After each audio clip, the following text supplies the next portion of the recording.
तो कल हमारा जो टॉपिक था वो बैक्टीरियल ग्रोथ कर्व का था, जिसमें हमने देखा कि किस तरह से बैक्टीरिया जो है डिवीज़न करता है। उसमें हमने कहा था कि 4 फेजेस होते हैं। लैग फेज़ होता है जिसमें बैक्टीरिया खुद को रेडी करता है रेप्लिकेशन के लिए। लॉग फेज़ हमने पढ़ा जिसमें बैक्टीरिया काफ़ी ज़्यादा मल्टीप्लाई करता है खुद को, जिसमें ग्राफ जो है काफ़ी जो है ऊपर की तरफ बढ़ जाता है। फिर हमने पढ़ा स्टेशनरी फेज़। ये वो फेज़ होता है जब बैक्टीरिया की इस मीडिया के अंदर जो न्यूट्रिएंट्स होते हैं वो डिप्लीट होते हैं, ख़त्म हो जाते हैं।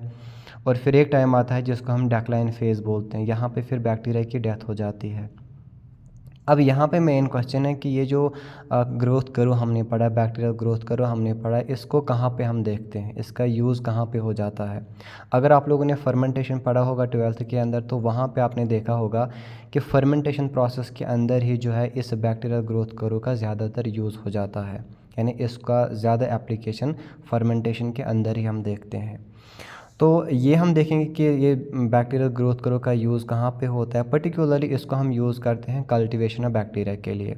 यानी अगर हमें बैक्टीरिया को कल्टीवेट करना है, या जिसको हमने रेप्लिकेशन बोला, अगर हमें काफ़ी ज़्यादा प्रोडक्ट चाहिए किसी चीज़ का, तो उसके लिए हमें क्या करना है, हमें बैक्टीरिया काफ़ी ज़्यादा कल्टीवेट करना है, उनकी कल्टीवेशन ज़्यादा करनी है।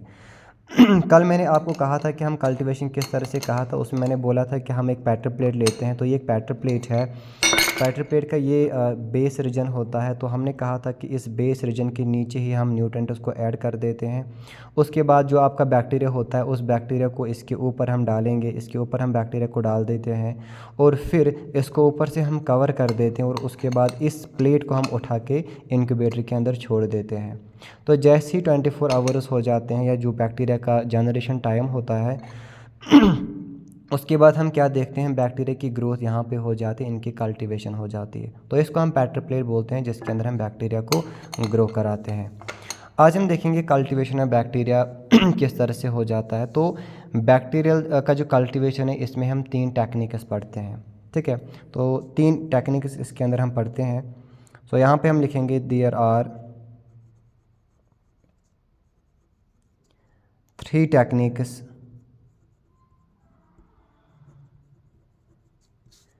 for cultivation of bacteria।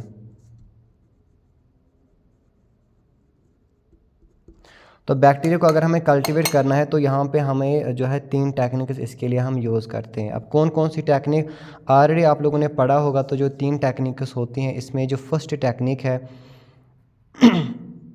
वो है batch culture technique.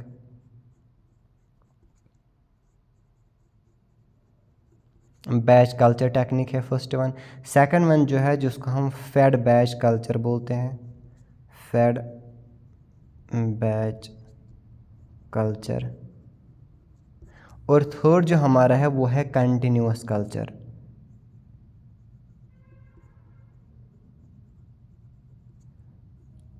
Continuous culture.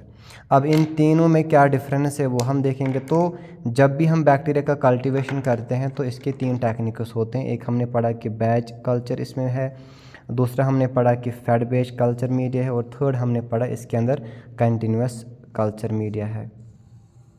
एक एक करके हम देखेंगे इनमें क्या डिफरेंस होता है। सबसे पहले हम देखेंगे कि बैच कल्चर क्या होता है। देखिए, ये जो हमारा बैच कल्चर होता है, बैच कल्चर, इस बैच कल्चर के अंदर हम क्या करते हैं, जैसे हमारे पास एक इंस्ट्रूमेंट होता है, हमारे पास फर्मेंटर जो होता है, तो ये हमारे पास एक इंस्ट्रूमेंट है। अब हमने क्या किया, हम इस इंस्ट्रूमेंट के अंदर अपना जो है बैक्टीरिया, जिसको इनोकुलम बोलते हैं, उसको डालते हैं। यानी हमारा जो बैक्टीरिया है उसको हमने यहाँ पे डाल दिया। तो ये हमारा इनोकुलम है, या बैक्टीरिया है, हमारा इनोकुलम है ये। उसके बाद इसी जो वेसल है, इसी वेसल के अंदर हम न्यूट्रिएंट्स भी डाल देते हैं। तो यहाँ पे हम इसके अंदर न्यूट्रिएंट्स को भी ऐड कर देते हैं। तो ये है न्यूट्रिएंट्स। तो यहाँ पे हमने इनोकुलम भी डाल दिया, बैक्टीरिया भी डाल दिया, यहाँ पे हमने न्यूट्रिएंट्स भी डाल दिया। तो यहाँ बात करें बैच कल्चर की। उसके बाद इसको ऊपर से क्लोज़ किया जाता है, बंद किया जाता है, बिल्कुल इसको बंद किया जाता है। उसके बाद इसको हम ऐसे ही छोड़ देते हैं। अब यहाँ पे क्या होगा, कुछ टाइम के बाद, चूँकि हमें पता है इस वाले एरिया में बैक्टीरिया क्या करेगा, ये इस मीडिया के अंदर जो न्यूट्रेंट्स प्रेजेंट होंगे उन न्यूट्रेंट्स को ये कंज्यूम करेगा। और कंज्यूम करने के बाद एक टाइम ऐसा भी आएगा जब बैक्टीरिया जो है डेक्लाइन फेज़ के अंदर जाएगा। ठीक है, जो हमने कल पढ़ा।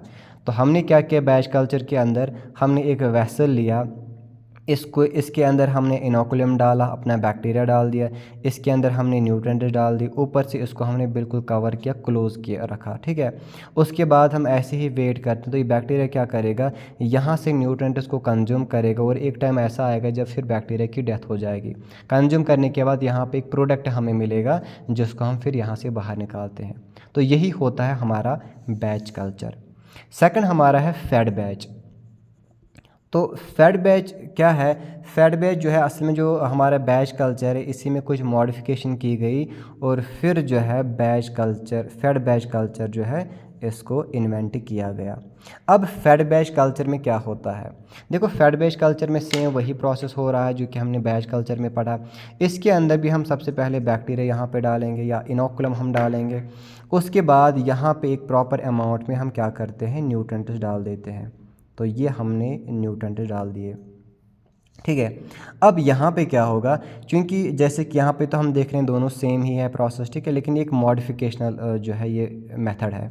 अब हमने इसके अंदर न्यूट्रेंट्स तो डाल दिए, कुछ टाइम के बाद जैसे यहाँ पे हुआ था बैक्टीरिया इन न्यूट्रेंट्स को कंज्यूम करेगा और कुछ टाइम के बाद यहाँ पे न्यूट्रेंट्स ख़त्म हो जाएंगे, डिप्लीशन हो जाएंगे। यहाँ पे भी वही हो जाएगा, लेकिन यहाँ पे हम क्या करते हैं, जैसे ही बैक्टीरिया कंज्यूम करता है इन न्यूट्रेंट्स को तो कुछ टाइम के बाद हम बाहर से फिर से इसके अंदर जो फ्रेश मीडिया या जो फ्रेश न्यूट्रेंट्स होते हैं उनको हम ऐड कर देते हैं। तो यहाँ पे हमने कुछ टाइम के बाद फ्रेश न्यूट्रेंट्स फिर से ऐड कर दिया। अब वो बैक्टीरिया उनका यूज़ करेगा, जब उनको ख़त्म करेगा फिर कुछ टाइम के बाद हम बाहर से फिर से फ्रेश न्यूट्रेंट्स इसके अंदर ऐड करेंगे। इस तरह से हम इस बैक्टीरिया को इसके अंदर ज़िंदा रख देते हैं। ठीक है, तो ये है फेड बैच मेथड। थर्ड हमारा जो है वो है कंटिन्यूस बैच मेथड। अब कंटिन्यूस बैच मेथड में क्या होता है, देखिए कंटिन्यूस बैच मेथड में भी सिमिलर हम क्या करेंगे, यहाँ पे हमने एक इनोकुलम डाल दिया, बैक्टीरिया डाल दिया, उसके बाद इसके अंदर भी हम इस तरह से जो है इसके न्यूट्रेंट डाल देते हैं। ठीक है, जैसे हमने अभी तक इन दो मेथड्स में पढ़ा। अब यहाँ पे क्या होगा, जब हमने इसके अंदर न्यूट्रेंट डाल दिए कुछ टाइम के बाद चूँकि बैक्टीरिया फिर से इस न्यूट्रेंट्स को कंज्यूम करेगा, कंज्यूम करने के बाद वो यहाँ पे अपना एंड प्रोडक्ट, बाई प्रोडक्ट या वेस्ट प्रोडक्ट भी यहाँ पे डालेगा। देखो यहाँ पे हमने क्या देखा था, बैक्टीरिया न्यूट्रेंट्स को यूज़ कर रहा था तो दूसरी साइड से वो वेस्ट प्रोडक्ट भी बना रहा था, ऊपर से हम नए न्यूट्रेंट्स को ऐड कर रहे थे इसके अंदर। तो लेकिन यहाँ पे जो वेस्ट प्रोडक्ट बन रहा था वो भी यहाँ पे जमा हो जाता था। लेकिन इस वाले प्रोसेस में हम क्या करते हैं, हमने मीडिया इसके अंदर डाल दिया, हमने बैक्टीरिया इसके डाल दिया, अब बैक्टीरिया ग्रो करेगा। कुछ टाइम के बाद जब बैक्टीरिया को फिर से न्यूट्रेंट्स की नीड पड़ेगी हम बाहर से इसको फिर से फ्रेश न्यूट्रेंट्स देंगे। तो बाहर फिर से इसको हम फ्रेश न्यूट्रेंट्स देंगे। तो ये और ये तो यहाँ पे सिमिलर दिख रहा है, लेकिन यहाँ पे जो हम फ्रेश न्यूट्रेंट इसके अंदर ऐड करते हैं, यहाँ जो वेस्ट प्रोडक्ट बनता है ना उसको यहाँ से बाहर निकाला जाता है। तो वेस्ट प्रोडक्ट को हम टाइम टू टाइम यहाँ से बाहर निकालते हैं। तो ये इनमें डिफरेंस है। यहाँ पे हमने देखा हम खाली फ्रेश न्यूट्रेंट्स को ऐड करते हैं, वेस्ट प्रोडक्ट इसी के अंदर रह जाता है, लेकिन इसके अंदर हम फ्रेश न्यूट्रेंट्स को ऐड तो करते हैं और दूसरे साइड से वेस्ट प्रोडक्ट को भी निकाला जाता है। तो ये है हमारा कंटिन्यूअस बैच कल्चर मेथड। ठीक है, तो कल्टीवेशन के लिए हमारे पास यही तीन मेथड्स होते हैं। एक है हमारे पास बैच कल्चर मेथड, जिसके अंदर हमने देखा कि हम एक वेसल के अंदर इनोकुलम डालते हैं, न्यूट्रेंट डालते हैं, इसको ऊपर से सील कर लेते हैं। कुछ टाइम के बाद ये बैक्टीरिया जो है यहाँ पे इनको यूज़ करेगा और कुछ टाइम के बाद यहाँ पे न्यूट्रेंट्स की कमी या डिप्लीशन हो जाती है। फेड बैच में क्या होता है, हमने कहा कि हम यहाँ से न्यूट्रेंट्स को डाल देते हैं, फ्रेश न्यूट्रेंट्स, यानी कुछ टाइम के बाद बैक्टीरिया इनको यूज़ करेगा। अब इसको फिर से ज़रूरत पड़ेगी न्यूट्रेंट्स को, तो हम बाहर से न्यूट्रेंट्स इसके अंदर डाल देते हैं, फिर से न्यूट्रेंट डालेंगे तो यहाँ पे जो वेस्ट प्रोडक्ट है वो यहीं पे रह जाता है। ऊपर से हम फ्रेश न्यूट्रेंट डालेंगे तो यहाँ पे क्या होगा, न्यूट्रेंट जो है वो इंक्रीज़ हो जाएंगे, इंक्रीज़ यहाँ पे न्यूट्रेंट्स बढ़ जाते हैं। अगर हम कंटिन्यूस की बात करेंगे तो यहाँ पे हम क्या करते हैं, यहाँ पे हम बाहर से फ्रेश न्यूट्रेंट्स तो देते हैं इसको, बैक्टीरिया को, ये बैक्टीरिया उसको यूज़ करेगा। अब यूज़ करने के बाद जो ये वेस्ट प्रोडक्ट बनाता है उसको हम दूसरे साइड से बाहर निकाल देते हैं। ठीक है, तो ये कंटिन्यूस प्रोसेस जो है, ये जो ये वाला मेथड है इस मेथड में हम एक ही बैक्टीरिया को कंटिन्यूअसली ग्रो कराएंगे, यानी कि यहाँ पे बैक्टीरिया मर नहीं सकता है, ठीक है, क्योंकि हम ऊपर से फ्रेश न्यूट्रिएंट्स देंगे, बैक्टीरिया को कंज्यूम करेगा और जो वेस्ट प्रोडक्ट बनता है जिससे बैक्टीरिया की डेथ हो सकती है, लाइटिक एंजाइम, उनको हम यहाँ से बाहर निकालते हैं, ठीक है। तो ये इन तीन के अंदर मेन डिफरेंस है। तो अगर हम यहाँ पे लिखेंगे तो फर्स्ट पॉइंट यहाँ पे हम लिखेंगे in batch culture,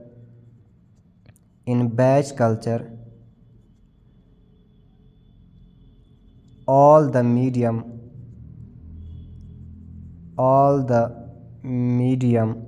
components are placed in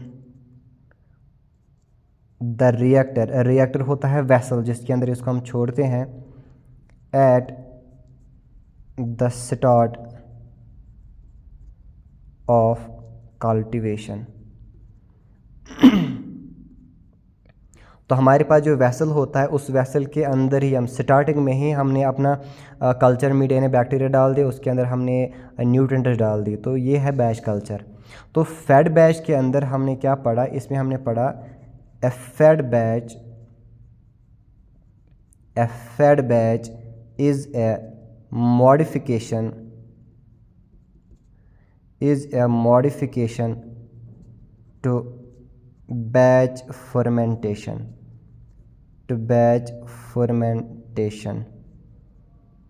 ठीक है। इसी को हमने मॉडिफिकेशन किया तो जिसकी वजह से हमने फैट बेच कल्चर को इन्वेंट किया, new to batch fermentation in which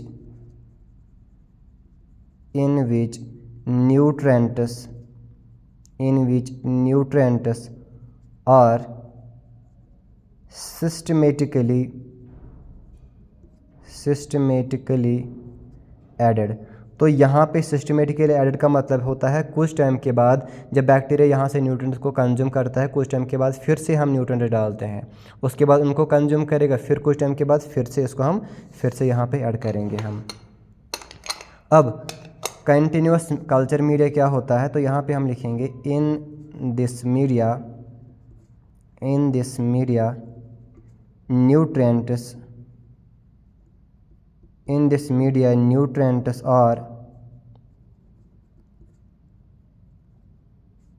continuously added। तो न्यूट्रिएंट्स को हम कंटिन्यूसली ऐड करेंगे जैसे फैट बेच कल्चर में हमने किया था, लेकिन इसमें फर्दर हम क्या करते हैं, एंड द वेस्ट या एंड द कल्चर ब्रॉथ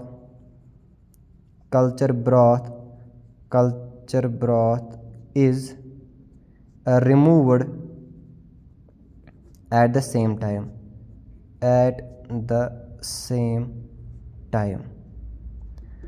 तो इसमें हम क्या करते हैं, हम न्यूट्रिएंट्स को ऐड कर देते हैं और जो कल्चर ब्रॉथ होता है, ब्रॉथ ही लिक्विड फॉर्म में जो कल्चर होता है, जैसे कि वेसल के अंदर हमने न्यूट्रिएंट्स डाल, तो ये लिक्विड फॉर्म में होता है, इसी को हम ब्रॉथ बोलते हैं।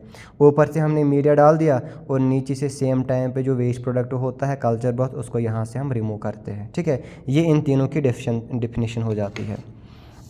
इसके अलावा अगर हम सेकंड पॉइंट यहाँ पे देखेंगे तो यहाँ पे हमने क्या देखा, यहाँ पे हमने देखा हम एक वेसल का यूज़ कर रहे थे, इस वेसल के अंदर सारे न्यूट्रिएंट्स हम डालते और ऊपर से इसको हमने क्लोज़ कर दिया। तो यहाँ पे सेकंड पॉइंट में हम लिखेंगे इज़, यानी if batch culture is carried out in a closed system. तो इसको बिल्कुल क्लोज सिस्टम के अंदर ही हम यूज़ करते हैं, ठीक है। तो हमने मीडिया के अंदर पहले ही सब कुछ डाल दिया, उसके बाद इसको क्लोज़ किया गया जाता है, तो फिर इसको हम ओपन नहीं करते हैं। तो यहाँ पे हमने लिखा बिल्कुल क्लोज सिस्टम होता है बैच कल्चर में, जिसको हम यूज़ कर लेते हैं। अच्छा, अगर हम इसकी बात करें तो इसका नाम ही है फैट बेच कल्चर। इसमें हम यूज़ करते हैं is carried out in a semi closed system. तो यहाँ पे हम सेमी क्लोज्ड सिस्टम का यूज़ करते हैं, ये प्रॉपरली क्लोज्ड नहीं होता है। सेमी क्लोज्ड का मतलब क्या है, देखो एक साइड से तो हमें न्यूट्रिएंट्स को कंटिन्यूसली ऐड करना है, तो अगर हम इसको पहले से क्लोज करके रखेंगे तो फिर न्यूट्रिएंट्स कहाँ से डालेंगे हम।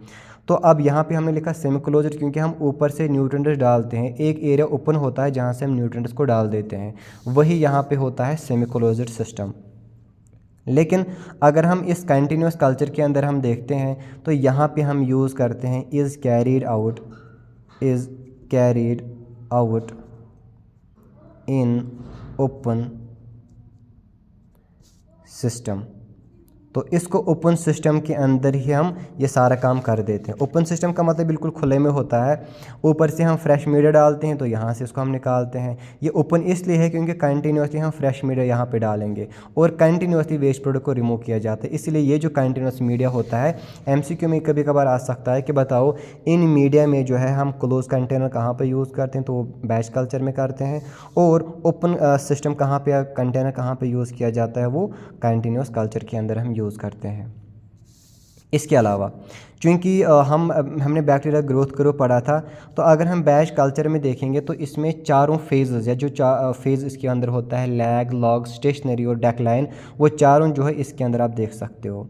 तो यहाँ पे हम लिखेंगे microbes go through all 4 phases. तो 4 फेजेस के अंदर माइक्रोब इसमें जाता है। क्योंकि जैसे ही हम बैक्टीरिया को इसमें डालेंगे, जैसे हमने बैक्टीरिया को इसके अंदर डाल दिया, सबसे पहले बैक्टीरिया न्यूट्रिएंट्स को कंज्यूम करेगा, उस फेज़ को हम लैग फेज़ बोलेंगे। उसके बाद वो खुद को मल्टीप्लाई करेगा, जिसको हम लॉग फेज़ बोलेंगे। उसके बाद एक टाइम आएगा न्यूट्रिएंट्स की यहाँ पे डिप्लीशन हो जाएगा, क्योंकि यहाँ पे हम बाहर से न्यूट्रिएंट्स तो नहीं डालते हैं, तो उसको हम स्टेशनरी फेज़ बोलते हैं। फिर एक फेज़ आता है जिसमें बैक्टीरिया की डेथ होती है, जिसको हम डेक्लाइन फेज़ बोलते हैं। तो बैच कल्चर के अंदर हम इन 4 फेज़ को देख पाते हैं, वहीं पे यहाँ पे मैंने लिखा है। अगर हम फेड बैच के अंदर देखेंगे तो यहाँ पे भी सेम वही प्रोसेस हो जाता है, ठीक है। तो यहाँ पे भी हम इस तरह से लिखेंगे, ठीक है। यहाँ पे भी सेम है, यहाँ पे भी जो बैक्टीरिया है वो इन 4 फेजेस के अंदर जाता है। अब अगर हम यहाँ पे देखेंगे कंटिन्यूस कल्चर के अंदर, तो यहाँ पे हम लिखेंगे माइक्रोब्स और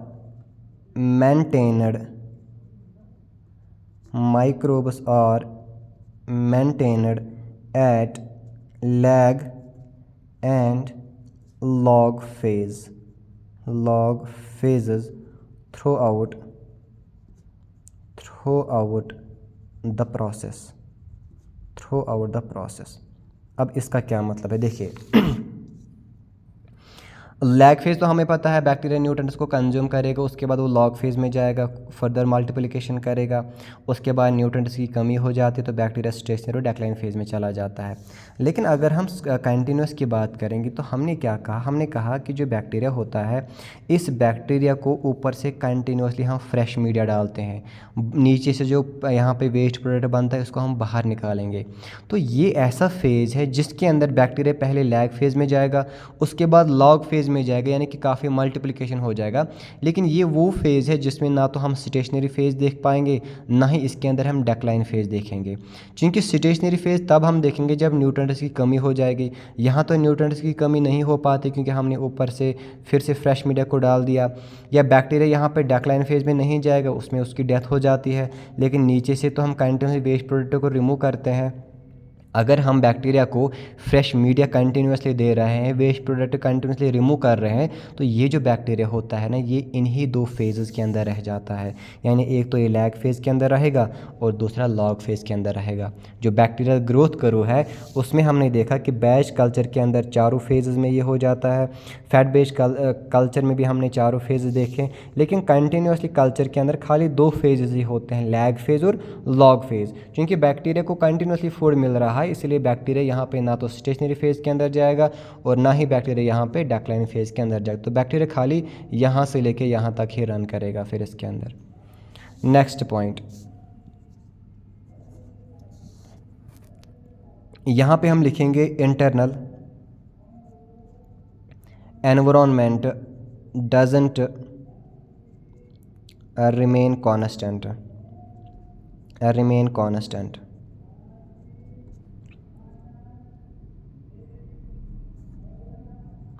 तो इसमें भी सेम है, सॉरी इसमें internal environment remains same. Fourth इसमें भी remains सेम। अब इंटरनल एनवायरनमेंट का मतलब क्या है, देखिए हमने सबसे पहले बैक्टीरिया के अंदर ये इस कंटेनर के अंदर पहले न्यूट्रिएंट डाले, बैक्टीरिया डाला था। पहला इसका एक पीएच होगा, जैसे ये अल्कलाइन था, इसका पीएच कुछ था, जैसे इसका पीएच 8 था, ठीक है। अब बैक्टीरिया जैसे ही इन प्रोडक्ट्स को यूज़ करेगा, यहाँ से वेस्ट प्रोडक्ट बना था, उस वेस्ट प्रोडक्ट की वजह से यहाँ जो पीएच ने ये चेंज हो जाएगा, या तो पर्टिकुलरली पीएच जो है ड्रॉप हो जाता है, तो ये एसिडिक हो जाता है। तो वहीं पे हमने यहाँ पे लिखा internal environment doesn't remain constant. यहाँ पे जो एनवायरनमेंट था वो कॉन्स्टेंट नहीं रहता है, चेंज हो जाता है। लेकिन इसके अंदर हमने देखा फैट बेस के अंदर ये कॉन्स्टेंट रह जाता है। क्यों? क्योंकि आग जैसे ही मीडिया के अंदर पीएच चेंज होने लगता है, ऊपर से हम नए न्यूट्रेंट डाल देते हैं, उन नए न्यूट्रेंट्स की वजह से पीएच यहाँ पे भी मेंटेन रहता है। तो यहाँ पे पीएच मेंटेन रहता है और कंटिन्यूसली के भी अंदर भी जो है वो पीएच जो है वो मेंटेन रहता है, क्योंकि हम बाहर से नए प्रोडक्ट्स डाल देते हैं, वेस्ट प्रोडक्ट्स को हम रिमूव करते हैं, जिसकी वजह से इन दो के अंदर फैट बेस्ड कल्चर के अंदर और कंटिन्यूसली कल्चर के अंदर का जो पीएच होता है या इंटरनल एनवायरनमेंट होता है वो बिल्कुल मेंटेन रहता है, ठीक है। जबकि बैच कल्चर के अंदर ये मेंटेन नहीं रह पाता है। इसके अलावा नेक्स्ट पॉइंट अगर हम यहाँ पे लिखेंगे, fifth point, volume of nutrients remains same।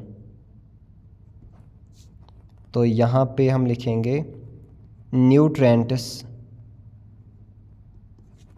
increases या nutrients increase in this batch। और यहाँ पे हम क्या लिखेंगे, रिमेन्स सेम। यहाँ पे भी हम रिमेन्स सेम लिखेंगे। अब ये क्या होता है, देखिए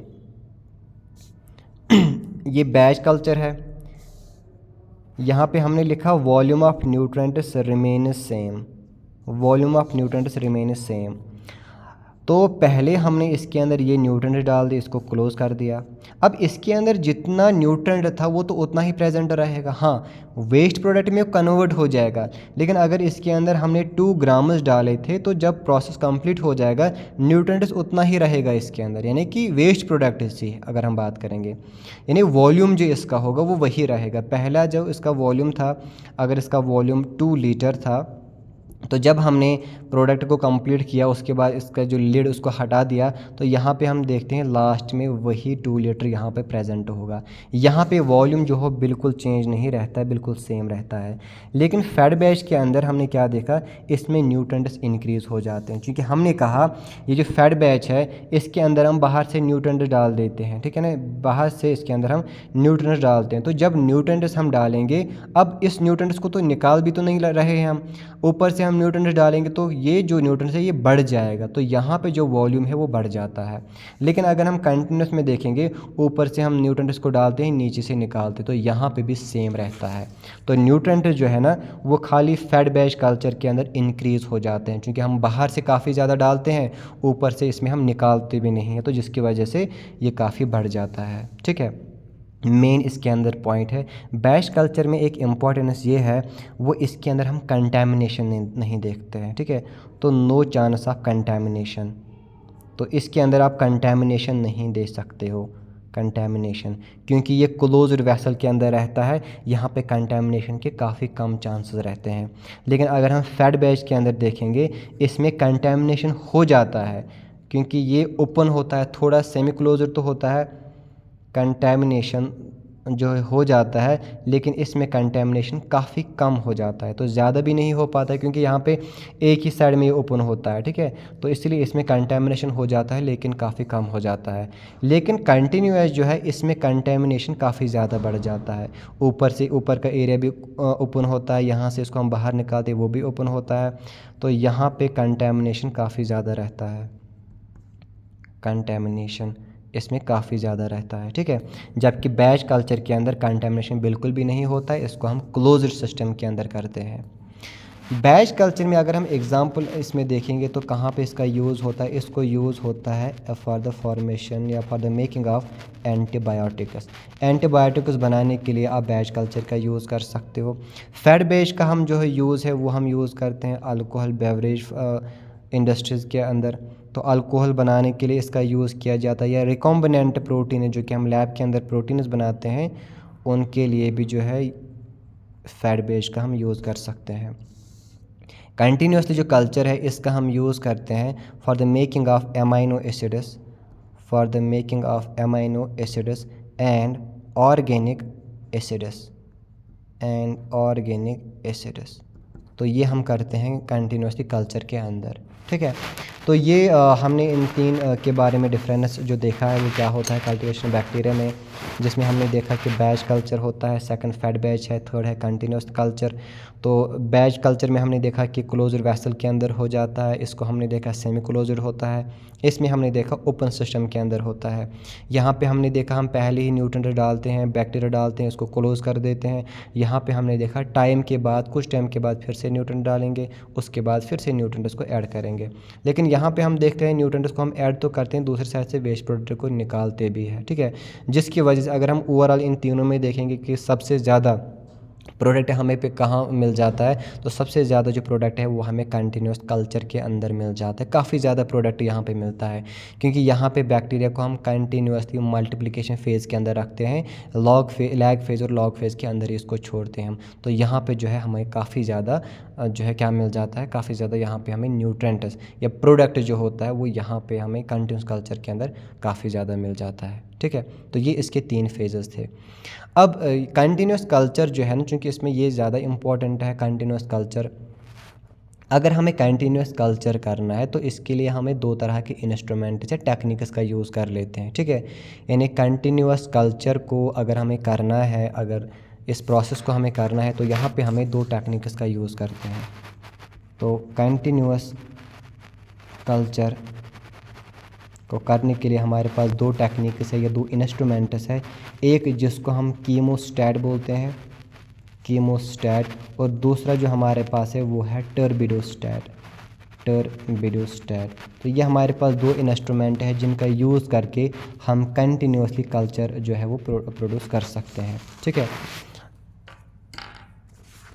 देखिए ये मैंने यहाँ पे एक डायग्राम बनाया है जो कि कीमोस्टैट का है।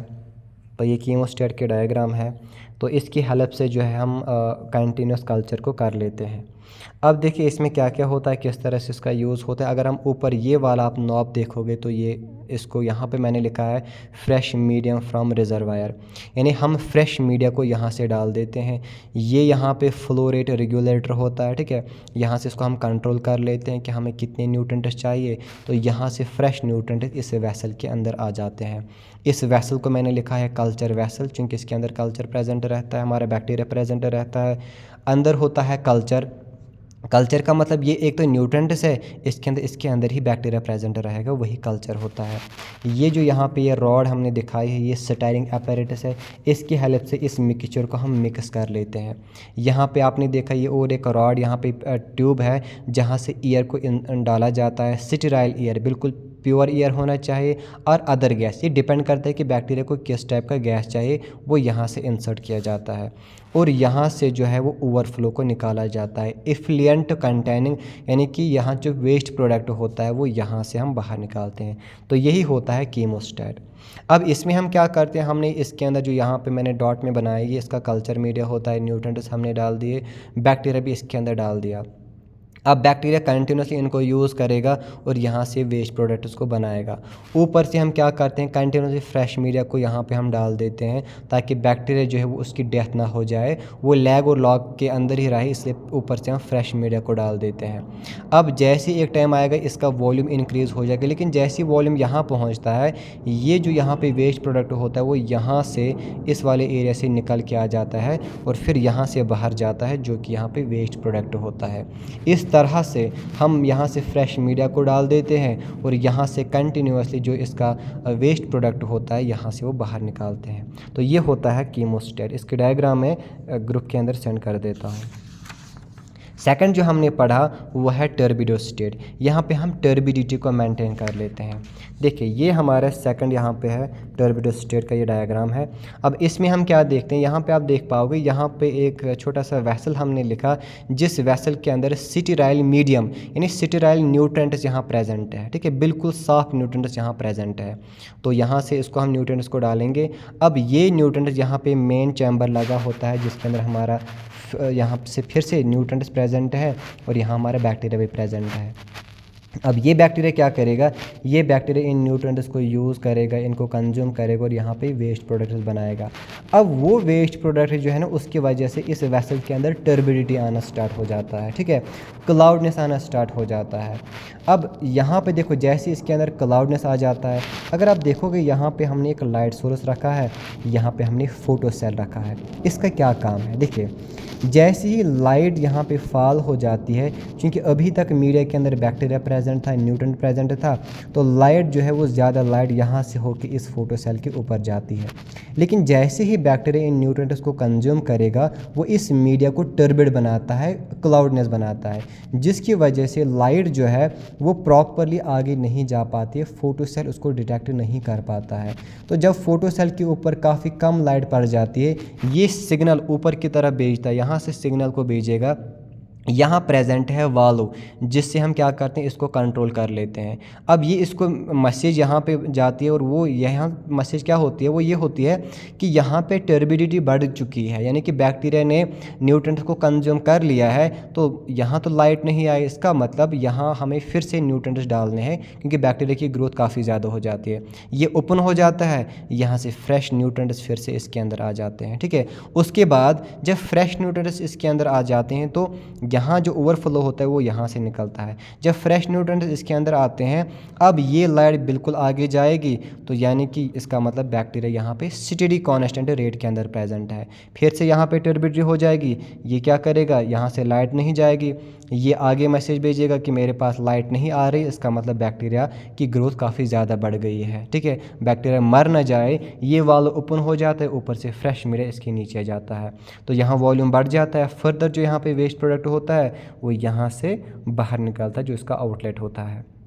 तो अब इन दोनों में यही डिफरेंस है, कीमोस्टेट के अंदर और टर्बिडो स्टेट के अंदर यही डिफरेंस है कि टर्बिडो स्टेट के अंदर हम फोटो सेल का यूज़ करते हैं, जिसकी हेल्प से हम टर्बिडिटी को मेंटेन कर लेते हैं। आई होप समझ में आ गया होगा।